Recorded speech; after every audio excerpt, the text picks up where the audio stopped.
দেশ জুড়ে আলোচনায় 13 নভেম্বর ঘোষণা হবে শেখ হাসিনার রায়ের তারিখ। আওয়ামী লীগের নাশকতার পরিকল্পনা, সতর্ক অবস্থানে প্রশাসন। 13 নভেম্বর নিয়ে আওয়ামী লীগের পরিকল্পনা ফাঁস। ঢাকায় লাখ লাখ বেলুন উড়িয়ে নাশকতার ছক, পুলিশের জিজ্ঞাসাবাদে জানালেন গ্রেপ্তার নেতাকর্মীরা। নির্বাচন ঘিরে নাশকতার শঙ্কা ইসি, আইন শৃঙ্খলা রক্ষা সংক্রান্ত বৈঠকে জানালো নির্বাচন কমিশন। ঝুঁকি মোকাবেলায় বাহিনীগুলোকে প্রস্তুত থাকার নির্দেশ। সাত সকালে ঢাকার একাধিক বাসে আগুন, নাশকতা নাকি অন্য কিছু উঠছে প্রশ্ন। তদন্তের পর জানা যাবে বলছে পুলিশ। নতুন মিশনে তারেক রহমান, জুলাই যোদ্ধাদের দলে ফেরাচ্ছে বিএনপি। নাহিদদের সাথে জুলাই যোদ্ধাদের দ্বন্দ্বকে কাজে লাগাচ্ছে দলটি, মন্তব্য বিশ্লেষকদের। ডক্টর ইউনূসকে ভারতের প্রতিরক্ষা মন্ত্রীর সতর্ক থাকার আহ্বান। এবার কড়া জবাব দিল ঢাকা। কূটনৈতিক শিষ্টাচারের প্রতি অসম্মানজনক বলছে পররাষ্ট্র মন্ত্রণালয়। আসন্ন জাতীয় সংসদ নির্বাচন ঘিরে রাজনৈতিক অঙ্গনে চলছে নানা সমীকরণ। বিশেষ করে দেশ জুড়ে আলোচনায় 13 নভেম্বর। পাড়ার চায়ের আড্ডা থেকে শুরু করে রাজনৈতিক মহল, সব জায়গায় চলছে এ নিয়ে চলছে বিশ্লেষণ। প্রশ্ন উঠছে, কি হতে যাচ্ছে এই দিন, কি ঘটতে যাচ্ছে রাজধানীতে, কেনই বা বৃহস্পতিবার নিয়ে এত আলোচনা। আগামী 13 নভেম্বর আন্তর্জাতিক অপরাধ ট্রাইব্যুনালে ঘোষণা হতে যাচ্ছে সাবেক প্রধানমন্ত্রী শেখ হাসিনার মামলার রায়ের তারিখ। এ নিয়েই তৈরি হয়েছে উত্তেজনা। এদিন জুলাই অভ্যুত্থানের সময় ছাত্র জনতাকে হত্যা সহ মানবতা বিরোধী অপরাধের মামলায় অভিযুক্ত 3 জনের বিরুদ্ধে রায়ের তারিখ ঘোষণা করবেন ট্রাইব্যুনাল। একই দিন ঢাকায় লকডাউন কর্মসূচি পালন করবে কার্যক্রম নিষিদ্ধ আওয়ামী লীগ। এ নিয়ে সামাজিক যোগাযোগ মাধ্যমে চলছে প্রচারণা। নিরাপত্তা সংশ্লিষ্ট কর্মকর্তাদের সংখ্যায় একটি কার্যক্রম নিষিদ্ধ রাজনৈতিক দলের অংশবিশেষ সহিংস পরিস্থিতি সৃষ্টির পরিকল্পনা করছে, যার লক্ষ্য হতে পারে বিচার প্রক্রিয়া বাধাগ্রস্ত করা। এর মধ্যে আওয়ামী লীগের নেতাকর্মীরা 13 নভেম্বর ঢাকা লকডাউনের ঘোষণা দিয়ে প্রচারণা চালাচ্ছে। অন্যদিকে কার্যক্রম স্থগিত দলের এই কর্মসূচি ঠেকাতে মাঠে নামার ঘোষণা দিয়েছে বিএনপি ও জাতীয় নাগরিক পার্টি।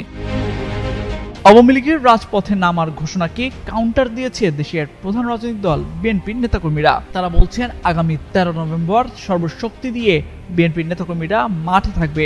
আওয়ামী লীগ যদি কোনোভাবে পরিস্থিতি অস্থিতিশীল করার চেষ্টা করে, তাহলে উত্তম জবাব দেওয়া হবে।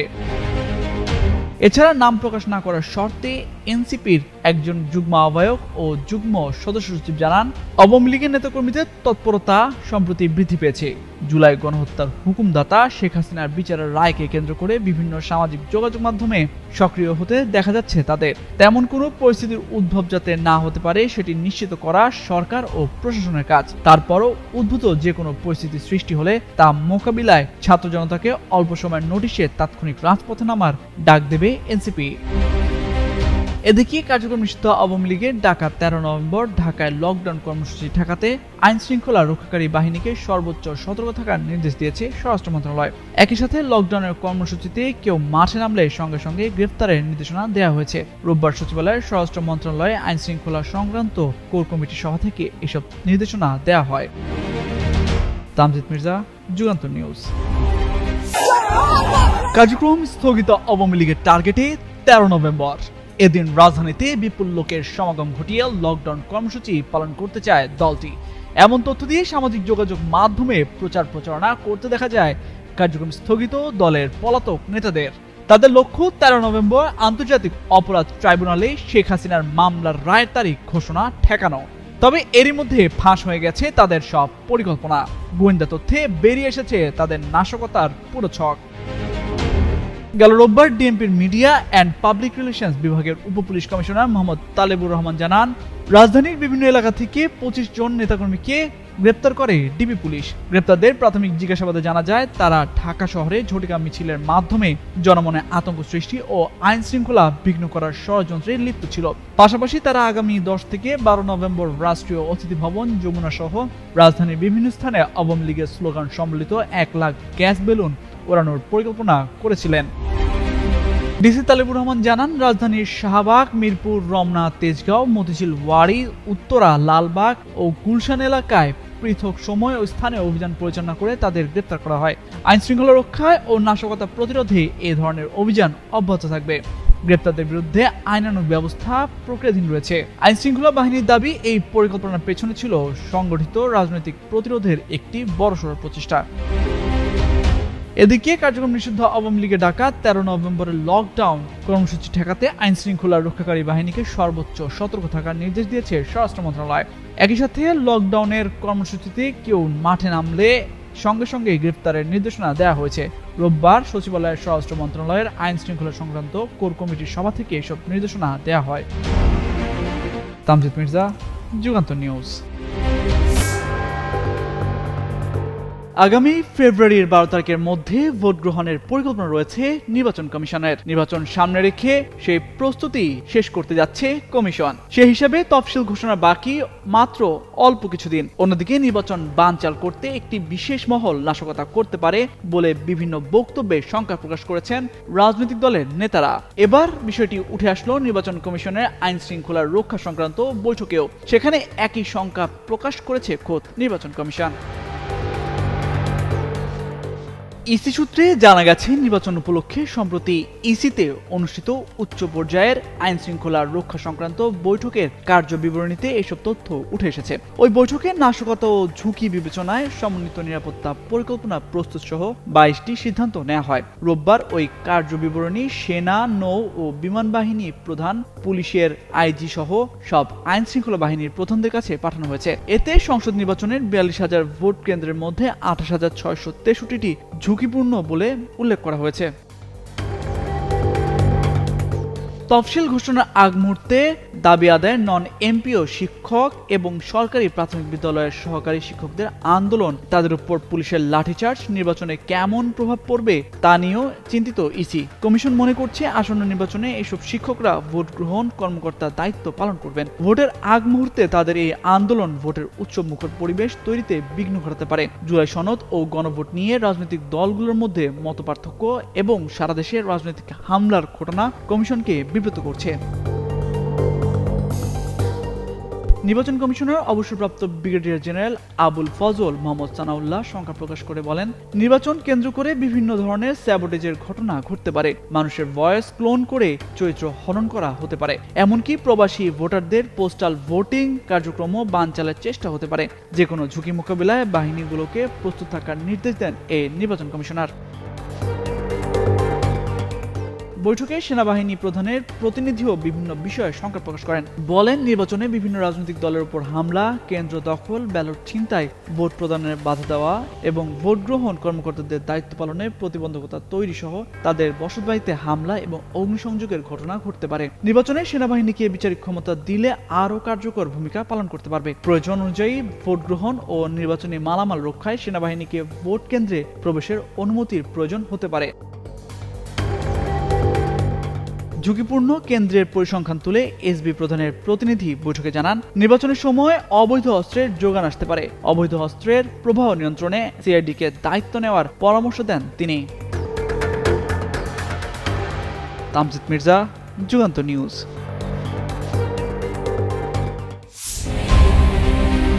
আন্তর্জাতিক অপরাধ ট্রাইব্যুনালে আগামী 13 নভেম্বর ঘোষণা হতে যাচ্ছে মানবতা বিরোধী অপরাধের মামলায় শেখ হাসিনা সহ 3 আসামির রায়ের তারিখ। এদিন বিচার কার্যক্রম বাধাগ্রস্ত করতে রাজধানীতে নাশকতার পরিকল্পনা করছে কার্যক্রম নিষিদ্ধ দলটি। এমন সময়ে একের পর এক বাসে আগুনের ঘটনায় জনমনে তৈরি হয়েছে সন্দেহ। প্রশ্ন উঠেছে, এগুলো কি নাশকতা নাকি অন্য কিছু? ভোরে রাজধানীর মেরুলবাড্ডা ও শাহজাদপুর এলাকায় ভিক্টর পরিবহনের 2টি বাসে আগুন লাগে। পরে ফায়ার সার্ভিসের 2টি ইউনিট দ্রুত আগুন নিয়ন্ত্রণে আনে। এ বিষয়ে ফায়ার সার্ভিসের নিয়ন্ত্রণ কক্ষের ডিউটি অফিসার রাশিদ বিন খালিদ গণমাধ্যমকে জানান, বাসে কিভাবে আগুন লেগেছে এ বিষয়ে কোনো সংবাদ বা তথ্য তারা পাননি। এছাড়া কেউ হতাহত হয়েছে এমন তথ্য পাওয়া যায়নি। এ নিয়ে গুলশান থানার দায়িত্বরত পুলিশ কর্মকর্তার সাথে একাধিকবার ফোনে যোগাযোগের চেষ্টা করা হলেও সম্ভব হয়নি। এমনকি এদিন ভোর 3:57 মিরপুর মডেল থানাধীন গ্রামীণ ব্যাংক ভবনের বাউন্ডারি ওয়ালের ভিতর মেইন গেটের পাশে অবস্থিত অভ্যর্থনা কেন্দ্রের সামনে 2 জন মোটরসাইকেল আরোহী রাস্তা থেকে ককটেল নিক্ষেপ করে দ্রুত পালিয়ে যায়। এই ঘটনায় সেখানকার নিরাপত্তা পরিস্থিতিকে আরও জটিল করে তোলে। এছাড়া রোববার সন্ধ্যা 7:30টার দিকে ঢাকা আরিচা মহাসড়কের পাশে পাটুরিয়া লিংক রোড সংলগ্ন একটি ফিলিং স্টেশনের মাঠে পার্কিং করে রাখা মুন্নু ইন্টারন্যাশনাল স্কুল অ্যান্ড কলেজের একটি বাসেও আগুন লাগার ঘটনা ঘটে। শিবালয় থানার ওসি এম আমানুল্লাহ জানান, এই ঘটনাটি নাশকতা কিনা তা খতিয়ে দেখছে পুলিশ। অপরদিকে গেল শনিবার মিরপুর 2 নম্বর এলাকায় ড্যাফোডিল ইউনিভার্সিটির একটি বাসেও অগ্নিকাণ্ডের ঘটনা ঘটেছে। এ বিষয়ে গণমাধ্যমকে মিরপুর থানার ওসি মোহাম্মদ সাজ্জাদ রোমন জানান, নাশকতার উদ্দেশ্যে এই ঘটনা হয়েছে কিনা সেটি খতিয়ে দেখা হচ্ছে। এছাড়াও ড্যাফোডিল ও সিটি ইউনিভার্সিটির শিক্ষার্থীদের মধ্যে শত্রুতা রয়েছে। তদন্ত শেষে আগুনের কারণ নিশ্চিত হওয়া যাবে। একের পর এক বাসে আগুন বিষয়ে জানতে যোগাযোগ করা হয় ডিএমপির গণমাধ্যম ও জনসংযোগ বিভাগের উপপুলিশ কমিশনার মোহাম্মদ তালিবুর রহমানের সঙ্গে। তবে এই ইস্যুতে কথা বলতে অস্বীকৃতি জানান তিনি। হিমাতুল জান্নাত, যুগান্তর নিউজ। গত 4 নভেম্বর আনুষ্ঠানিকভাবে দেশের প্রধান রাজনৈতিক দল বিএনপিতে যোগদান করেন জুলাই গণ অভ্যুত্থানের শহীদ মীর মাহফুজুর রহমান মুগ্ধর যমজ ভাই মাহবুবুর রহমান স্নিগ্ধ। এরপরই দলটি থেকে নির্বাচন করার ইচ্ছে পোষণ করেন তিনি। সম্প্রতি দেশের একটি বেসরকারি টেলিভিশন চ্যানেলকে দেওয়া সাক্ষাৎকারে স্নিগ্ধ বলেন, যদি সুযোগ পান তাহলে ঢাকার যে কোনো একটি আসন থেকে বিএনপির প্রার্থী হতে চান। তরুণদের নিয়ে রাজনৈতিকভাবে কাজ করার বড় পরিসর তৈরি করতেই বিএনপিতে যোগ দিয়েছেন বলেও উল্লেখ করেন তিনি। স্নিগ্ধের বিএনপিতে যোগদান ও নির্বাচন করার ঘোষণাকে কেন্দ্র করে সামাজিক মাধ্যমে চলছে নানান আলোচনা সমালোচনা। এসবের জবাবও দিয়েছেন তিনি। নিজের ফেসবুক ওয়ালে এক পোস্টে তিনি লেখেন, জুলাইয়ের পর থেকে নতুন বাংলাদেশ বিনির্মাণের যে জোয়ার উঠেছে, বিশেষ করে তরুণদের মধ্যে, সেই তরুণদের একজন প্রতিনিধি হিসেবে আমিও সামাজিকভাবে নানা কার্যক্রমের প্রতিনিধিত্ব করছি। পাশাপাশি তরুণদের মাধ্যমে ভবিষ্যৎ বাংলাদেশে গড়তে রাজনৈতিক পরিবর্তনের যে প্রচেষ্টা চলছে, সেই লক্ষ্য বাস্তবায়নের রাজনীতিতে যুক্ত হওয়ার ইচ্ছে পোষণ করেছে। স্কিন শুষ্ক রুক্ষ হয়ে যাবে বলে কি বাইরে যাবে না? জাস্ট 1 2 3 4 করো, স্কিনটাকে রিভাইভ করো। আরেক পোস্টে আসন্ন জাতীয় সংসদ নির্বাচন প্রসঙ্গে তিনি আশা প্রকাশ করে লেখেন, সামনের যে জাতীয় নির্বাচন রয়েছে সেটিতে আমি প্রত্যাশা করি একটি ইতিবাচক প্রতিযোগিতামূলক নির্বাচন হবে, যেখানে কোনো মারামারি হানাহানি হবে না। সৌহার্দ্যপূর্ণ পরিবেশে একজন আরেকজনের সঙ্গে প্রতিযোগিতার মাধ্যমে নির্বাচনটিকে উৎসবমুখর করবে। নির্বাচনের ক্ষেত্রে যার যার দলীয় স্বার্থের ক্ষেত্রে একজন আরেকজনের প্রতিপক্ষ হলেও দেশের স্বার্থে সবাই একসঙ্গে কাজ করবে, এটাই আমি আশা করি। এদিকে বিএনপির সঙ্গে ঐক্যবদ্ধভাবে কাজ করার প্রতিশ্রুতি ব্যক্ত করেছেন জুলাই গণ অভ্যুত্থানের শহীদ ও আহত পরিবারের সদস্যরা। 8 নভেম্বর সন্ধ্যায় সংশ্লিষ্ট পরিবারের সদস্যরা রাজধানীর গুলশানে বিএনপি চেয়ারপারসনের কার্যালয়ে এসে দলটির ভারপ্রাপ্ত চেয়ারম্যান তারেক রহমানের সঙ্গে ভার্চুয়ালি সাক্ষাৎ করে এই অঙ্গীকার ব্যক্ত করেন। সাক্ষাৎকালে উপস্থিত ছিলেন শহীদ ওয়াসিমের বাবা শফি আলম, শহীদ মাহমুদুর রহমানের বোন সাবরিনা আফরোজ, শহীদ মাহমুদুর রহমান সৈকতের বাবা মাহবুবুর রহমান, শহীদ ফয়সাল আহমেদ শান্তর বাবা মোহাম্মদ জাকির হোসেন ও 24শে জুলাই গণ আন্দোলন চলাকালে আহত মোহাম্মদ ফরহান জামিল ও বিএনপি মহাসচিব মির্জা ফখরুল ইসলাম আলমগীর। রাজনৈতিক বিশ্লেষকদের মত, তারেক রহমান জুলাই আন্দোলনের চেতনা ও তরুণদের সাথে নিয়ে দলের 31 দফা বাস্তবায়নে কাজ করতে চান। সেজন্যই তিনি মুগ্ধের মতো উদীয়মানদের দলে ভেড়াচ্ছেন। কারো কারো মত, এনসিপি জুলাই আন্দোলনকারীদের প্ল্যাটফর্ম হলেও নানান কারণে নাহিদ আক্তারদের সঙ্গে দূরত্ব বেড়েছে জুলাই যোদ্ধাদের। এই সুযোগটি কাজে লাগিয়ে আসন্ন নির্বাচনে তরুণদের সঙ্গে নিয়ে ভোট যুদ্ধে চমক দেখাতে চায় বিএনপি। আশরাফুল ইসলাম, যুগান্তর নিউজ।